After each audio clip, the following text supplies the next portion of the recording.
Pemirsa, kita lanjutkan diskusi kita. Saya mau munculkan misteri gas. Pemret Grace News yang investigasi soal ini dan punya data banyak. Saya persilakan Agus Kristianto. Terima kasih Pak Karni. Jadi dalam kesempatan kali ini saya ingin menunjukkan sebuah dokumen penting mengenai lembar disposisi pimpinan Kementerian Keuangan. Jadi ini yang disebut Pak Karni tadi mengenai yang disebut-sebut sebagai persetujuan anggaran. Jadi lembar disposisi pimpinan Kementerian Keuangan perihal permohonan persetujuan kontrak tahun jamak P3SON disposisi kepada Dirjen Anggaran Ibu Ani Ratnawati. Nah, di sini petunjuknya ada beberapa kolom yang dicontreng adalah selesaikan. Nah, ini kan hanya cover note. Tapi kejanggalan-kejanggalan lain itu juga ditemukan ketika kita melihat berkas-berkas berikutnya. Patut diketahui bahwa surat ini muncul ketika batas waktu pengajuan permohonan perubahan anggaran sudah lewat, 15 Oktober 2010.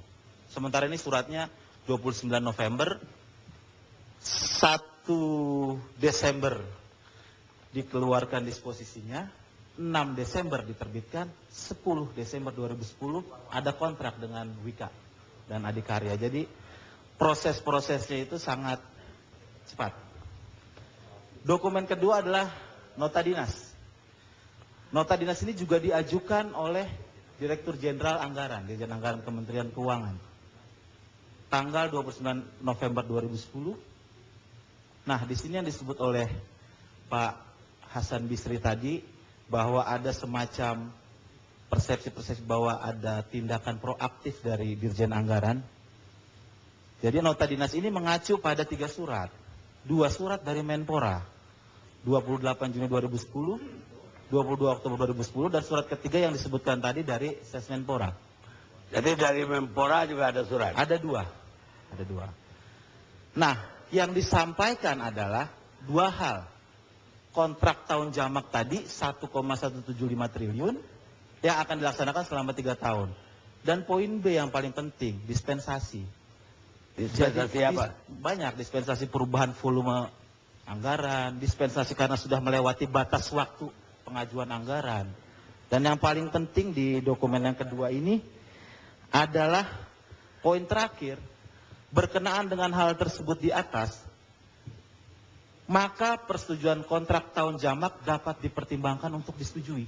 Jadi surat Dirjen Anggaran ini. Di penutupnya disebut, apabila Bapak Menteri tidak berpendapat lain, maka surat persetujuan revisi kepada Dirjen Perbendaharaan dan Sesmenpora akan kami tetapkan. Jadi sudah akan ditetapkan oleh si surat ini.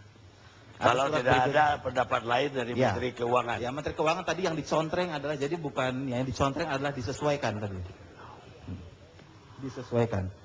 Bahkan bukan hanya nota dinasnya aja. Persetujuan kontraknya itu draftnya sudah disiapkan. Lengkap. Jadi di sini disebutkan akan dicairkan dana 1,175, tahun 2010 akan dicairkan sekian. Sudah ada persetujuan kontraknya. Juga ditandatangani oleh Dirjen Anggaran yang posisinya sekarang sebagai Wamenkyu. Jadi memang dari rangkaian dokumen ini kita bisa tahu betapa proses persetujuan pencairan anggaran itu penuh kejanggalan. Oleh karena itu harus ada audit khusus di Itjen Kementerian Keuangan sendiri. Kalau perlu libatkan BPK, KPK atau untuk mengungkap ini. Karena ini benar-benar diduga dilakukan secara berjamaah dan sejak lama. Berjamaah. Ya, karena ini korespondensinya kan menyangkut bukan hanya di level menteri, tapi di level dirjen, ke bawah, sampai level teknis. Terima kasih. Ada tanggapan, Pak Menteri? Pak Karni. Ada tanggapan? Saya kira apa yang disampaikan oleh beliau tadi sudah ada di laporan kami semua. Saya juga heran, dari mana dia dapat dokumentasi? Hebat juga ini. Itu tidak boleh ditanyakan ke Tidak boleh wartawan, tanya. Pak, karena Betul. mereka dilindungi atola. Tapi itulah makanya kemudian BPK berpendapat bahwa ada berbagai macam kesalahan atau ketidakpatuhan terhadap prosedur. Bagi kami, Bapak, prosedur internal yang ditetapkan oleh Menteri sendiri itu juga peraturan yang harus dipatuhi. Karena itu adalah sistem yang dibuat untuk mengendalikan jangan sampai ada proses-proses yang melanggar aturan. Tapi ada yang menarik, Pak. Kayaknya aparat atau pejabat-pejabat kita itu dimanapun berada, kalau soal melanggar itu kayaknya udah sepakat semua. Baik di DPR, di menteri ini, di menteri ini, kayak kompak dalam hal itu, Pak. Khusus untuk DPR yang saya ketahui bahwa memang tidak pernah ada persetujuan secara spesifik bahwa proyek ini multi-years. Tetapi persetujuan alokasi anggaran sifatnya parsial tahun ke tahun. Ya. Inilah barangkali ada yang salah di sini dalam sistem kita. Sementara persetujuan multi-years itu dikeluarkan oleh Menteri Keuangan, sedangkan Bapak tahu semua, penentuan anggaran sekarang itu happy-nya ada di DPR. Kalau sudah terlanjur ditetapkan kontrak multi-years sekian tahun, maka DPR mau tidak mau harus menyediakan anggaran. Dan itu kan, Bapak bayangkan kalau kontrak multi-years-nya ditandatangani tahun 2014 sampai tahun 2017 misalnya. ya, harus Ini kan sudah lintas pemerintahan.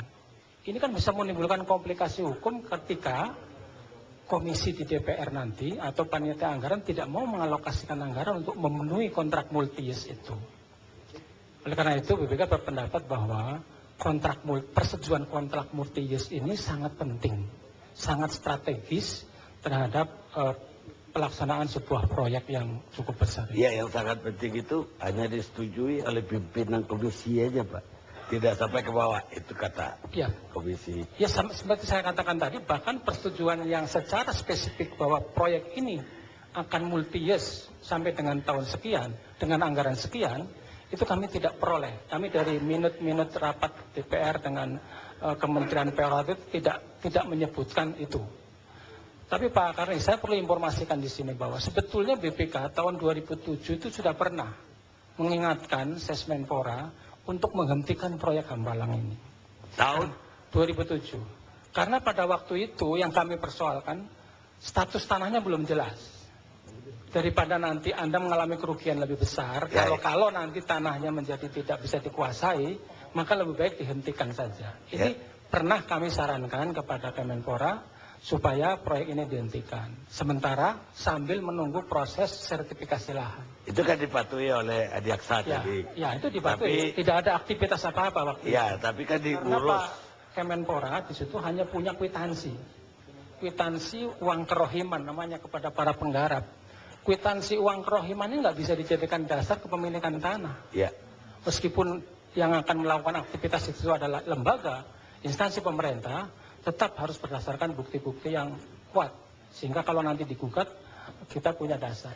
baik, Pak. Ya. Saya mau ke ICW. Sama Langkut.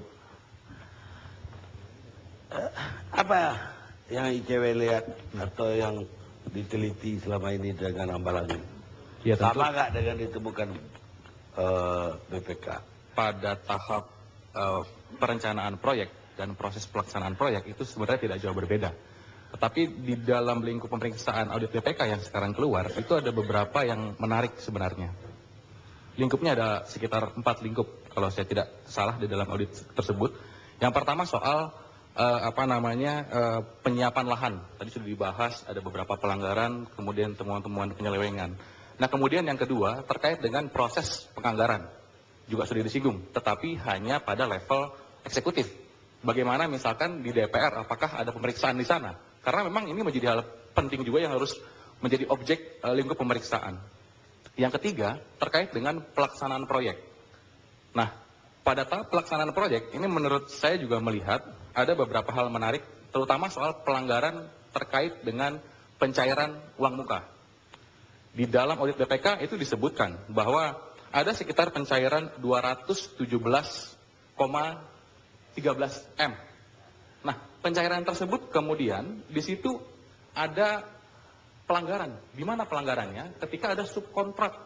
Di situ sudah jelas melanggar Kepres 80 tahun 2003. Pekerjaan utama tidak boleh dikontrakkan dengan cara apapun. Di situ disebut. Jadi ada satu unsur perbuatan melawan hukum yang terbukti di sana. Efeknya apa? Dari pencairan tersebut tentu juga kita anggap sebagai pencairan yang melanggar hukum. Dan menariknya, ada inisial PT berinisial PTDC, gitu ya, yang kemudian dia disubkontrakkan, dia juga mengajukan invoice atau permintaan sekitar 64,9 miliar. Untuk apa? Apakah kemudian dia yang mengerjakan? Nah, saya rasa disinilah kemudian yang penting untuk diperdalam dalam audit berikutnya, karena sudah diumumkan bahwa ini tahap 1. Tentu kalau ada tahap 1 ada tahap berikutnya. Dan kemudian juga penjelasan resmi dari Ketua BPK, audit ini baru sekitar 85%. Artinya masih ada sekitar 15% lagi sisanya. Harapan saya pemeriksaan berikutnya masuk ke sana. Pertama tadi soal bagaimana proses DPR, yang tentu ini juga perlu ada kerjasama dari tim panja dan kemudian pemeriksaan dokumen-dokumen risalah sidang. Yang kedua terkait pencairan dana, karena pada titik inilah kemudian variabel kerugian negara, kemudian pihak-pihak yang diuntungkan, baik apakah dia penyelenggara negara ataukah dia swasta, atau mungkin misalnya kalau disebut-sebut ada pihak-pihak lain misalnya yang bukan penyelenggara negara. Tentu ini bisa menjadi objek yang diperdalam untuk mengungkap siapa yang bertanggung jawab dalam proyek ini, kemudian siapa yang menikmati dari kerugian negara yang terjadi ratusan miliar dari proyek ini. Ini kan masalah sudah dimulai dari Nazarudin sebelumnya, dan kemudian dia yang mengatakan bahwa proyek ini juga rampok besar karena dia juga terlibat. Betul. Dan juga melibatkan partai yang dia Betul. jadi bendahara, sampai uang dikirim untuk kongres atau munas. Ya.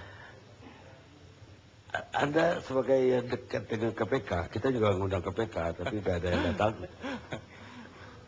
Apa yang udah ditemu ke KPK? Saya rasa saya tidak bisa berandai-andai, terus KPK yang menjawab ya, apa yang mereka lakukan. Tetapi poin penting adalah soal tadi juga saya coba tanya dengan beberapa teman-teman soal tadi aliran dana, apakah itu juga menjadi lingkup yang diperiksa? Kalau berdasarkan permintaan dari DPR, ini menjadi lingkup keempat yang harus diperiksa oleh DPR, oleh BPK. Tapi problemnya kata BPK bilang dia belum mendapatkan informasi, belum kemudian diserahkan semua dokumen-dokumennya. Nah, saya rasa kalau untuk menjawab misteri atau teka-teki tadi misalkan, apakah betul ada uang yang masuk kepada partai politik tertentu? Apakah betul misalkan ada kerugian negara yang timbul karena diambil bukan untuk kegiatan proyek? Saya rasa itu bisa dijawab ketika uang-uang muka tadi yang sudah disebutkan dalam audit itu diperiksa. Siapa yang menerima, siapa yang menggunakan. Nah, sebenarnya juga saya menilai konteks laundering gitu ya, perputaran uang sebetulnya lebih relevan diterapkan pada kasus ini. Tadi misalkan ada uang yang mengalir kepada pihak-pihak tertentu. Nah, itu saya rasa bisa ditelusuri lebih dalam. Itu harapan saya ke depan kepada BPK. Ya, karena ketika roboh juga KPK lalu turun meninjau ke Hambalang. Dan mau memeriksa juga tentang konstruksinya layak atau tidak. Tapi belum ada kabar, mungkin Anda udah dapat kabar. Tentu saya juga bukan bagian dari KPK ya. Tentu ICW juga memiliki posisi yang independen. Nah, informasi itu saya rasa akan dijawab oleh KPK. Saya tidak berani berandai-andai. Oke. Itu yang tepat. Baik, kita rehat sejenak pemirsa.